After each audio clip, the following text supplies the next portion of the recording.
আজকের রেসিপি রস বড়া, আ পারফেক্ট উইন্টার ডেলিকেসি। আজকে গরম গরম প্রথমে ভেজে তুলবো এই মুচমুচে বড়াগুলো, তারপর রসে ডুবিয়ে তৈরি করে ফেলবো রস বড়া। প্রথমেই লাগছে উড়দ ডাল বা বিউলির ডাল 200 গ্রাম নিয়েছি, খুব ভালো করে পেস্ট করে নেব। দিচ্ছি নুন, বেকিং পাউডার এবং মৌরি। পেস্ট করে নেওয়ার পর একে ভালো করে ফেটিয়ে নিতে হবে যাতে বড়াগুলো হয় খুবই ফ্লাফি এবং নরম। তো ভালো করে হুইস্ক করে নেওয়ার পরে আমি কড়াতে তেল গরম করতে দিয়ে দেব। এখানে নিচ্ছি রিফাইন্ড অয়েল। তো কড়াতে তেলটা ভালো করে গরম হলে একে একে বড়াগুলো আমি ভেজে তুলব। হাই হিটে একদমই বড়াগুলো ভাজবো না, মিডিয়াম হিটে বড়াগুলো ভেজে তুলব।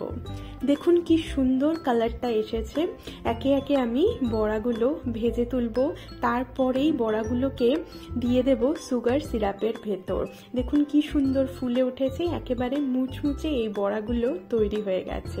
এই বড়াগুলো রসে ডোবানোর জন্য যে সিরাপ তৈরি করব সেটা চিনি দিয়েও তৈরি করা যেতে পারে, আবার নলেন গুড় দিয়েও কিন্তু তৈরি করা যেতে পারে। তো ফাইনালি আমার সমস্ত বড়াগুলো ভাজা কমপ্লিট হয়ে গেল। এবারে চলুন প্রথমে সুগার সিরাপটা তৈরি করে নিই। আমাদের এখানে লাগছে 1 লিটার জল, তার সাথে 600 গ্রাম মতো চিনি লাগবে, কারণ আমি 200 গ্রাম মতো ডালের বড়া তৈরি করেছি। তো এখানে সিরাপটা কিন্তু খুব বেশি ঘন হবে না। তার মধ্যে 2টো এলাচ দিয়ে দিলাম গন্ধের জন্য। এবারে ভেজে রাখা বড়াগুলো একে একে দিয়ে দিলাম। এভাবে 10 মিনিট কুক করব একদম লো ফ্লেমে। তারপর নামিয়ে ওপর দিয়ে আরও একটু সুগার সিরাপ ছড়িয়ে দিয়ে 10 থেকে 12 ঘন্টা ঢেকে রাখতে হবে। তৈরি হয়ে যাবে অসাধারণ খেতে নরম তুলতুলে এই রস বড়া।